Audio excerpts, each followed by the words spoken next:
సమోసాస్‌ని ఇష్టపడని వాళ్ళు నాకు తెలిసి ఎవరుండరు. అందులో ఇప్పుడు వెరైటీస్ ఆఫ్ సమోసాస్ వచ్చున్నాయి. ఈ సమోసాలే ఇంట్లోనే వేడి వేడిగా చేసుకొని తింటే దాని ఫీలింగే వేరేలాగుంటది కదా! అందుకని నేనైతే ఈరోజు కార్న్ సమోసాస్ ఎలా చేయాలో చూపించబోతున్నాను. ఈ కార్న్ సమోసా స్టఫ్ చేయడానికి ముందుగా ఆయిల్ పెట్టుకొని, ఆయిల్ హీట్ అయిన తర్వాత జీలకర్ర, ఒక 3 గ్రీన్ చిల్లీస్, ఒక 2 మీడియం సైజ్ ఆనియన్స్‌ని ఇలా గోల్డెన్ బ్రౌన్ వచ్చేదాకా ఫ్రై చేయండి. అదేనండి కలర్ చేంజ్ అయ్యేదాకా ఫ్రై చేయండి.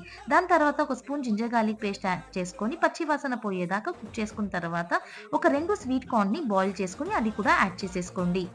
ఇలా యాడ్ చేసుకున్న తర్వాత ఒక స్పూన్ కారం, రుచికి సరిపడంత ఉప్పు యాడ్ చేసుకొని దాని తర్వాత హాఫ్ స్పూన్ ధనియాల పొడి కూడా యాడ్ చేసుకొని ఒక 5 మినిట్స్ కుక్ చేయండి. ఇలా 5 మినిట్స్ కుక్ చేసుకున్న తర్వాత మయోనీస్‌ని యాడ్ చేసి దాంతో పాటు కెచప్ అదేనండి టమాటో సాస్‌ని కూడా యాడ్ చేసేసుకోండి.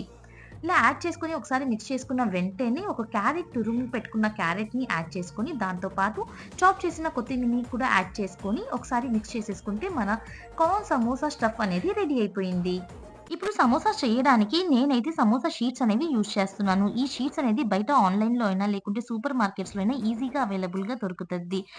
ఇప్పుడు వీడియోలో చూపించే విధంగా ఫిల్ చేసుకొని ఫోల్డ్ చేసేసుకోండి. లాస్ట్ ఫోల్డింగ్‌కి అయితే చపాతీ పిండిలో అయినా లేకుంటే మైదా పిండిలో అయినా కొంచెం వాటర్ యాడ్ చేసుకొని ఆ థిక్ పేస్ట్‌తో ఫోల్డ్ చేసుకుంటే మన స్టఫ్ అనేది బయట రాకుండా బాగా ఫ్రై అవుతాయి. ఇలా ఫోల్డ్ చేసుకొని ఒక సైడ్ ఫ్రై అయిన తర్వాత ఇంకో సైడ్ కూడా ఇలాగే ఫ్రై చేసుకుంటే మన సమోసాస్ అనేది రెడీ అయిపోయింది. చూసారా ఎంత సింపుల్లో?